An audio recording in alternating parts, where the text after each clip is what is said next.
지난주에 길을 걷는데 시 한 편이 생각이 났습니다. 빼앗긴 들에도 봄은 오는가라는 시입니다. 1926년 일제 강점기에 독립을 꿈꾸면서 이상화 시인이 쓴 시입니다. 첫 문장이 이렇게 시작이 되어집니다. 지금은 남의 땅, 빼앗긴 들에도 봄은 오는가. 그리고 마지막 문장은 이렇습니다. 그러나 지금은 들을 빼앗겨 봄조차 빼앗기겠네. 왜 이 시가 생각이 났을까요? 지금 상황이 꼭 이 시와 같다라는 생각을 했기 때문에 그렇습니다. 조금 날씨가 쌀쌀하고 바람도 강하게 불었지만 진짜 봄이 왔습니다. 노란 개나리가 여기저기에서 하나 둘씩 피어났습니다. 진달래꽃도 피었습니다. 나무마다 새순이 돋고 새싹을 틔웠습니다. 그런데 지나가는 모든 사람들이 다 마스크를 쓰고 있습니다. 마스크 쓴 얼굴을 보니까요, 봄이 느껴지지가 않습니다. 다 그늘져 있습니다. 이 코로나 바이러스가 건강만 빼앗아 간 게 아니더라고요. 봄마저 빼앗아 가버렸습니다. 오늘 말씀에도 보면요, 이 봄을 빼앗긴 것 같은 한 사람이 나옵니다. 하박국 선지자입니다.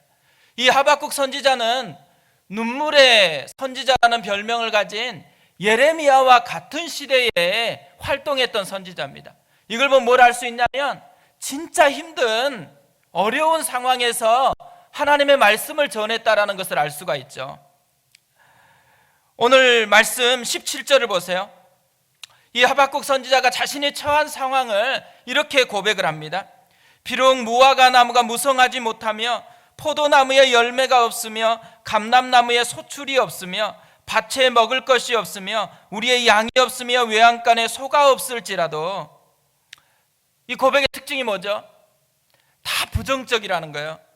무성하지 못하고 열매가 없으며 소출이 없으며 먹을 것이 없으며 양이 없으며 소가 없다고 얘기를 합니다. 반드시 있어야 될 것들이 다 사라지고 없다라는 것이죠. 무화과와 포도와 올리브는 이스라엘 지역에서 식용과 약재로 사용되는 굉장히 필수적이면서 중요한 과일들입니다. 이런 과일들이 없다라는 거예요. 먹을 것이 없고 마실 것이 없어졌다라는 것입니다. 또 이스라엘은 유목 생활을 했습니다. 농사를 지었습니다. 그런데 양과 소가 없어요. 양과 소가 없었다라는 것은 생업의 길이 막혀버렸다라는 것이죠. 또 양과 소는 어디에 쓰였어요? 제사를 드릴 때 쓰였습니다. 제사 드릴 재물이 사라져버렸습니다.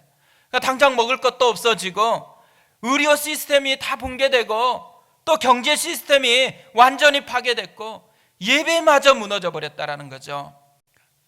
총체적인 붕괴가 일어나는 절망적인 상황이었습니다. 우리도 지금 비슷한 상황을 보내고 있다라는 생각이 들어집니다. 예전에는 코로나 바이러스 뉴스를 접할 때 확진자가 몇 명인지 또 어디 움직였는지 동선이 어떻게 되는지 그거에 관심이 있었거든요. 근데 요즘에 뉴스를 보면 관심이 완전히 달라졌습니다. 경제적인 것이 훨씬 더 피부적으로 다가오고 있습니다. 없어지더니만 전체적으로 붕괴가 되어져가는 그런 상황에 우리도 놓여지게 되었다라는 거죠. 우리가 지난 2주간요, 이런 불확실한 삶이 찾아왔을 때 어떻게 접근할 건가 두 사람을 살펴봤습니다. 한 사람은 요나였어요. 요나형의 사람은 자기 생각과 안 맞으면 어떻게 해요? 하나님도 필요 없다고 도망가 버리는 것입니다. 버려버리는 것이죠. 두 번째 사람은 사울 왕이었습니다. 자기 합리화를 하면서 자기 마음대로 해요. 그리고 나서는 남의 탓만 해요. 그리고 변명만 하고 있습니다. 근데 오늘 살펴볼 사람은 하박국입니다.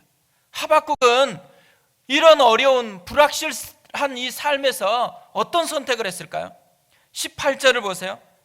나는 여호와로 말미암아 즐거워하며 나의 구원의 하나님으로 말미암아 기뻐하리로다. 여호와로 말미암아 즐거워하고 하나님으로 말미암아서 기뻐한다고 선포를 합니다. 불확실한 삶이잖아요. 완전히 없어졌어요. 그런데 그곳에서 하나님을 붙들고 기뻐한다고 선포하고 있습니다. 조그만 어려움이 찾아와도요, 마음에 불평이 찾아오거든요. 마음에 원망이 찾아옵니다. 누군가에게 탓하고 싶은 그런 마음이 우리 가운데 찾아오거든요. 그런데 우리보다 훨씬 심각한 것 같아요. 근데 기뻐하리로다고 선포합니다. 어떻게 이런 일이 가능할까요?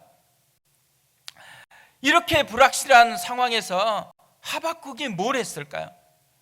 오늘 말씀을 묵상하다가요, 하박국이 두 가지를 했더라고요.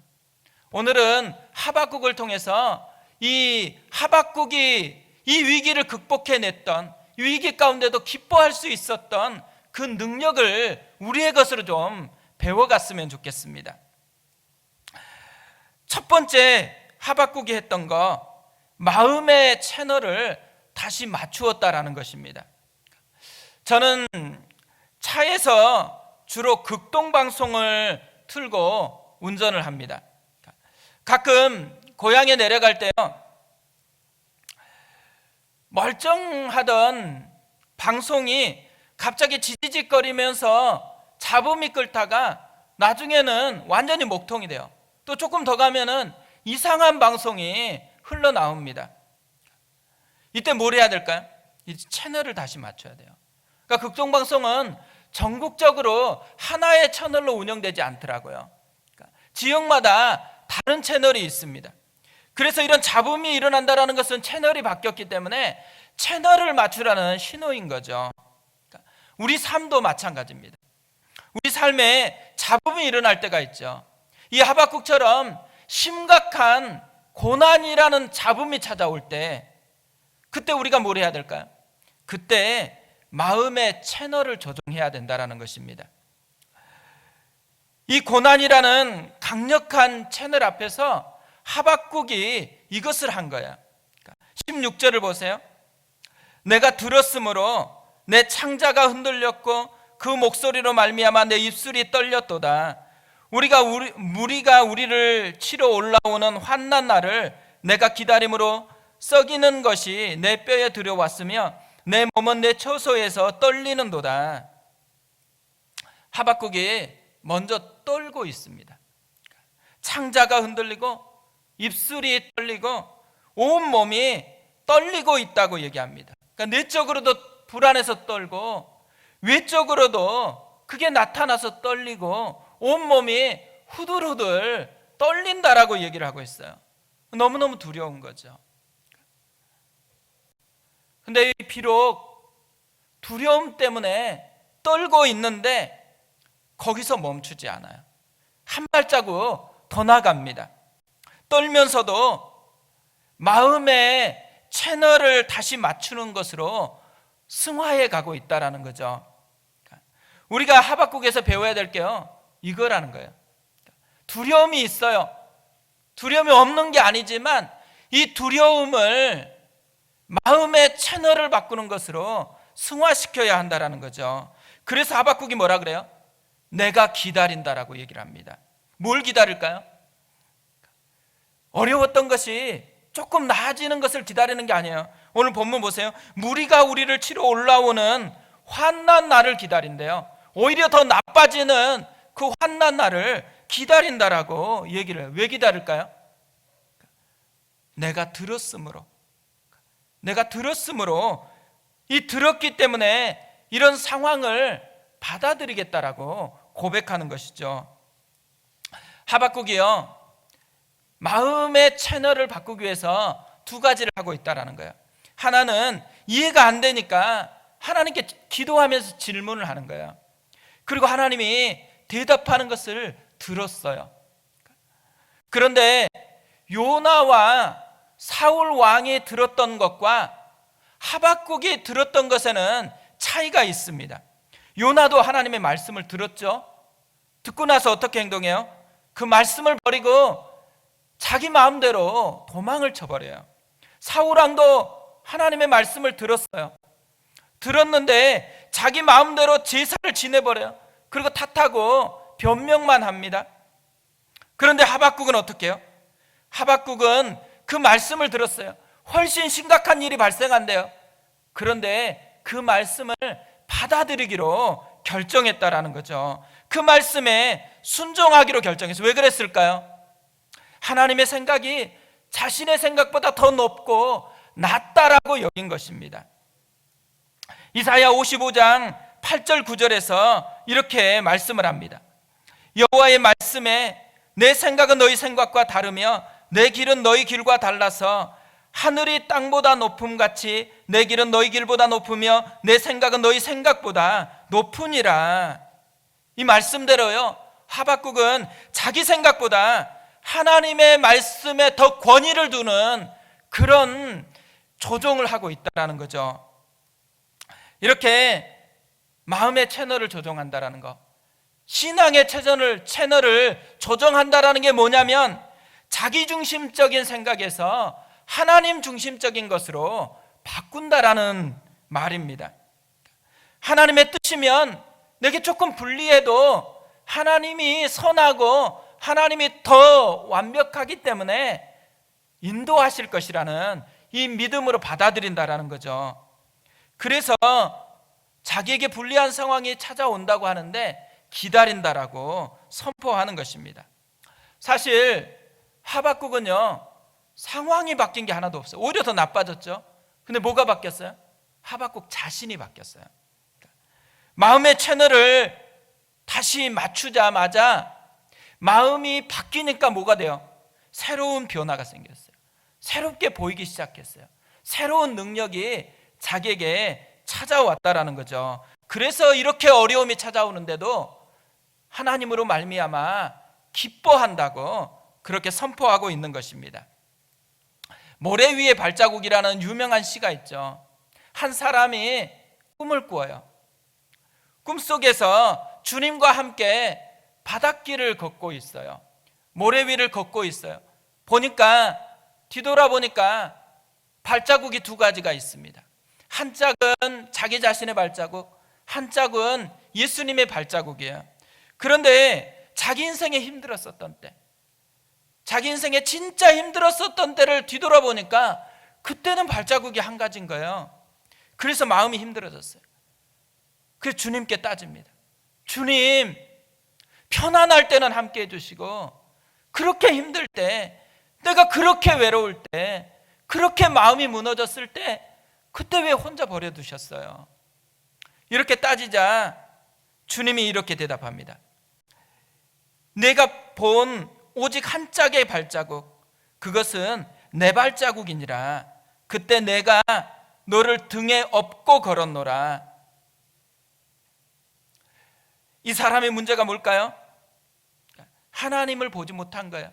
마음의 채널이 바뀌어버리니까 자기가 힘든 것만 보이지 자기를 업고 가는 하나님이 보이지를 않는 거예요. 신앙의 채널이 바뀌어지면 어떻게 될까요? 아무리 어려워도 자기를 업고 가는 하나님이 보이기 때문에 하나님으로 말미암아 기뻐할 수 있는 능력이 생긴다라는 거죠. 우리가 당면하고 있는 문제는 두려움의 문제가 아닙니다. 두려워서 떨 수도 있죠. 그런데 거기에서 멈추는 게 문제라는 거예요. 하박국처럼 한 발자국만 앞으로 나가야 됩니다. 이 두려움 때문에 마음의 채널을 바꿔야 된다는 거예요. 마음의 채널을 바꿔서 뭘 봐야 돼요? 나를 보고 환경을 보고 많은 두려움을 느꼈던 것에서 나를 업고 가시는 하나님을 보는 것. 그때 우리 가운데 모든 상황을 뛰어넘어서 여호와로 말미암아 기뻐하노라 선포할 수 있는 능력이 찾아온다라는 것이죠. 지금이 그때입니다. 지금이 마음의 채널을 맞추어서 주를 보고 그 주님을 힘입어서 넉넉하게 기다리고 담당해내는, 그래서 기쁨을 선포하는 그런 은혜가 우리 가운데 임했으면 좋겠습니다. 두 번째로 하박국에서 배울 수 있는 것은요, 진짜 신앙으로 돌아갔다라는 것입니다. A.W. 토주 박사가 이런 말을 했습니다. 결국 모든 것은 진짜 신앙이냐 가짜 신앙이냐라고 말할 수 있다. 진짜 신앙을 가진 사람은 그리스도의 승리를 믿기 때문에 그 승리에 참여하기 위해서 어떤 고난도 마다하지 않는다. 반면 가짜 신앙을 가진 사람은 바람이 싫고 산허리에 양지 바른 곳이 좋다라는 확신만 있을 뿐이다. 모든 좋은 곳에는요 가짜가 있다라는 말이 있거든요. 가짜가 진짜 즐비합니다. 근데 가짜를 보면요 그럴싸하고 모양도 예쁘거든요. 근데 가짜에게는 생명이 없어요. 나비가 오거나 벌이 와서 새로운 생명으로 자라날 수 있는 힘이 전혀 없어요. 신앙도 마찬가지라는 거예요. 가짜 신앙은 모양은 그럴듯해요. 그런데 능력이 없습니다. 진짜 능력이 필요할 때 그때 전혀 힘을 발휘하지 못해요. 반면에 진짜 신앙은 어떨까요? 고난이 찾아왔을 때, 힘들 때, 그때에 참된 능력을 발휘하기 시작한다라는 거죠. 하박국이 그런 신앙이었다라는 것입니다. 18절 19절을 보세요. 나는 여호와로 말미암아 즐거워하며 나의 구원의 하나님으로 말미암아 기뻐하리로다. 주 여호와는 나의 힘이시라. 나의 발을 사슴과 같게 하사 나를 나의 높은 곳으로 다니게 하시리로다. 하박국이 엄청난 고백을 하고 있잖아요. 이 고백 속에 강조하고 있는 게 있습니다. 그게 뭘까요? 나예요, 나. 나는 여호와로 말미암아 즐거워하고 나의 구원의 하나님으로 말미암아 기뻐하고 주 여호와는 나의 힘이에요. 나의 발이고 나를 나의 높은 곳으로입니다. 나라는 이 표현을요 이 짧은 2절에서 6번이나 그렇게 계속해서 반복하고 강조하고 있어요. 뭘 의미하는 거예요? 남의 신앙이 아니라는 거예요. 자기 신앙이라는 거예요. 진짜 자기 속에서 작동하는 그런 신앙이라는 것을 얘기하고 있는 것이죠. 진짜 신앙이 뭘까요? 진짜 신앙은요 지금 내 안에서 작동하는 신앙입니다. 또 진짜 신앙은요 하박국의 표현을 빌리자면 지금 주 여호와가 나의 힘이 되는 것, 이것이 진짜 신앙이라는 거죠. 하나님이 지금 나의 힘이라고 고백하는 신앙. 오늘 말씀을 보면요 하나님이 나의 힘이라고 느끼는 사람에게 주는 축복이 나옵니다. 2가지 축복이 있는데요, 첫 번째로는 아무리 어려운 환경이어도 감정이 무너지지 않는다라는 것입니다. 사실 환경이 무너졌을 때 힘든 게 뭔지 아세요? 감정이 무너져 버린다라는 거예요.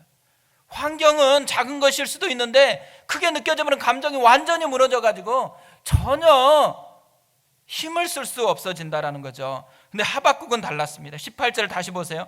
나는 여호와로 말미암아 즐거워하며 나의 구원의 하나님으로 말미암아 기뻐하리로다. 하박국의 상황이 어떻다 그랬어요? 아무것도 없어요. 먹을 것도 없어요. 경제가 다 무너졌어요. 주식 투자했는데 다 휴지 조각 돼버렸어요. 직장 다 폐쇄되고 다 무너져 버렸어요. 그런데도 즐거워하고 기뻐한대요. 그러니까 예배도 드릴 수가 없어요. 우리도 함께 예배 드리다가 지금 가정에서 인터넷으로 드리려고 하니까 무지 힘들잖아요. 집중이 잘 안 되고 또 마음을 막 담아서 하나님을 경외하고 하나님을 만나고 싶어 하는데 힘들어하는 그런 모습들이 우리 안에 있습니다. 예배가 무너졌는데도요 그런데 기뻐한대요. 감정이 전혀 무너지지 않았다라는 거죠. 왜 감정이 이렇게 무너지지 않았을까요? 그는 상황보다 더 크신 하나님을 힘삼고 있기 때문에 그래요. 주 여호와가 나의 힘이기 때문에 이런 고백을 할 수 있다라는 거죠. 우리가 왜 감정이 무너질까요? 많은 사람들은 상황이 힘들기 때문이라 그래요. 사실은 그렇지 않아요. 자기 힘삼는 하나님을 잃어버렸기 때문에 그렇다라는 거죠. 바다 위를 걸을 때 베드로하고요 바다 물속에 빠져가는 베드로의 차이 뭘까요? 예수님을 자기의 힘으로 삼고 바다 위를 걸어가느냐, 예수님을 힘 삼았던 것을 잃어버리고 바람의 힘만 느끼고 있느냐의 차이입니다. 무엇을 힘의 근원으로 삼고 있느냐, 이것의 차이라는 거죠. 주 여호와가 나의 힘입니다. 이것이 우리가 맛보아야 되는 축복이라는 거죠. 두 번째로는요, 하나님을 나의 힘으로 삼는 신앙이 되면 높은 곳으로 도전하는 힘이 주어진다라는 것입니다. 우리가 뭔가 잘 안 될 때 보면요, 힘이 빠져요. 자꾸 실패해 보면 힘이 빠집니다. 그런데 하박국은 이렇게 안 되고 또 안 되고 다 없어졌는데 다르게 표현을 하고 있어요. 19절을 다시 보세요. 주 여호와는 나의 힘이시라. 나의 발을 사슴과 같게 하사 나를 나의 높은 곳으로 다니게 하시리로다. 이 노래는 지휘하는 사람을 위하여 내 수금에 맞춘 것이니라. 다 안 되고 다 무너졌는데 오히려 자신의 발이 사슴의 발과 같이 되었다고 고백을 합니다. 그러면서 높은 곳으로 다니게 되었다고 얘기를 해요. 높은 곳이 뭘 의미할까요? 사슴들이 다니는 높은 곳은요, 안전한 곳이 아니고요, 더 거친 곳이래요. 그 거친 땅을 거뜬하게 다닐 수 있는 힘이 주어졌다라는 것이죠. 주 여호와는 나의 힘이기 때문에 그렇습니다. 그리스도인들은요, 자기 힘으로 사는 사람이 아닙니다. 하나님을 자기 힘으로 삼은 사람들입니다. 예수님이 제자들에게 승천하시면서 남긴 것은 딱 하나의 약속입니다. 성경을 남겼거나 뭐 다른 걸 남기는 게 아니에요. 딱 하나의 약속을 남겨요. 사도행전 1장 8절입니다.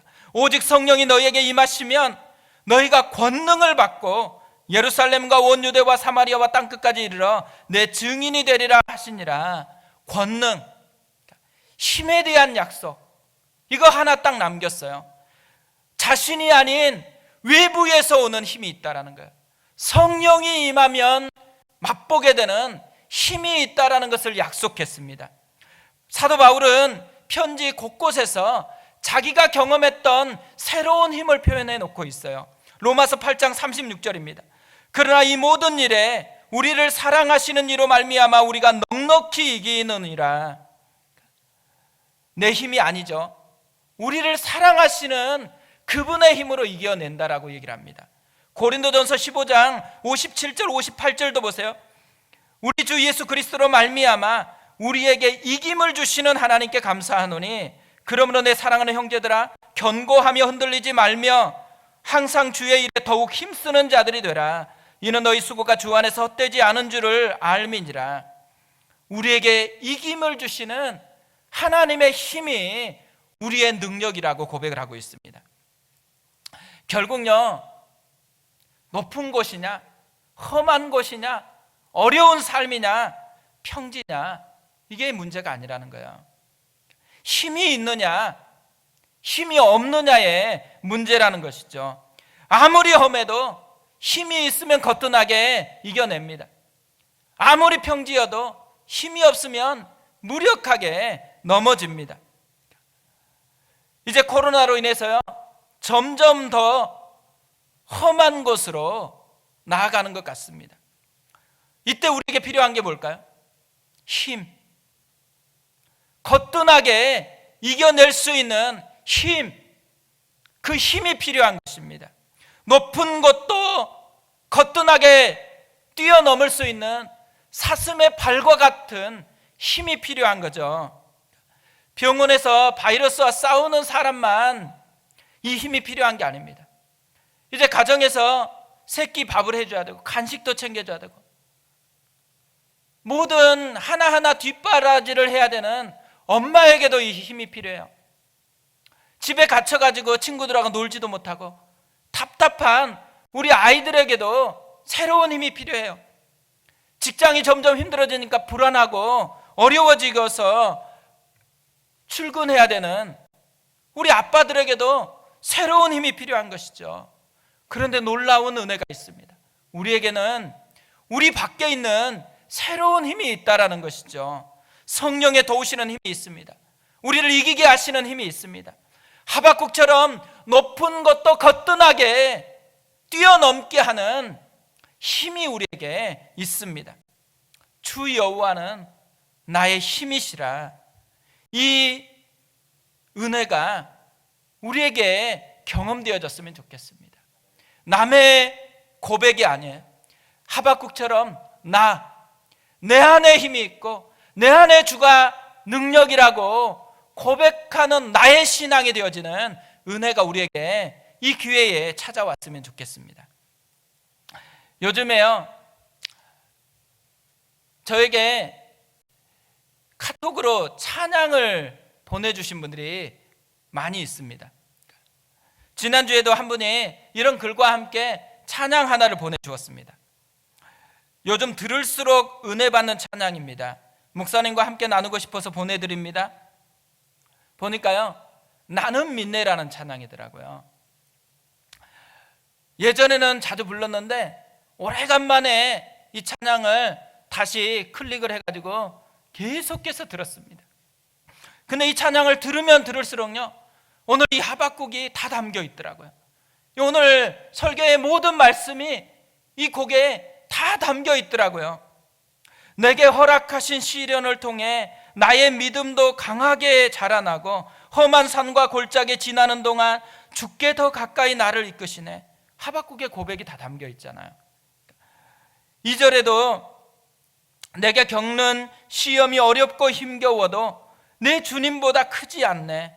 내 앞에 바다가 갈라지지 않으며 주가 나로 바다 위 걷게 하리. 이 믿음을 가지고 어떻게 해요? 나는 믿네.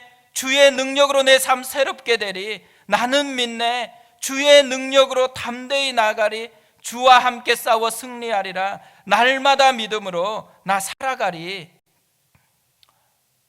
우리가 이때 불러야 할 우리의 신앙의 고백이 담긴 찬양이라고 생각이 됐습니다. 어려울수록요, 우리가 뭘 해야 될까요?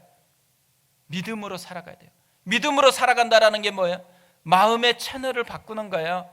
그리고 내 힘이 아니고 주 여호와는 나의 힘이라고 고백하며 그분을 힘입어서 나아가는 것입니다. 이번 한 주간이 우리의 마음의 채널이 하나님을 향해져서 나의 힘겨울 때 업고 가시는 하나님, 높은 곳을 가야 될 때 거뜬하게 사슴의 발같이 변화시켜서 뛰어넘게 하시는 주 여호와는 나의 힘이시다. 이 고백을 하는 은혜가 있었으면 좋겠습니다.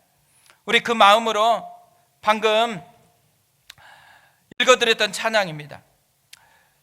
내게 허락하신 시련을 통해 나의 믿음 더욱 강하게 자라나고 험한 산과 골짜기 지나는 동안 주께 더 가까이 나를 이끄시네. 우리 찬양하겠습니다.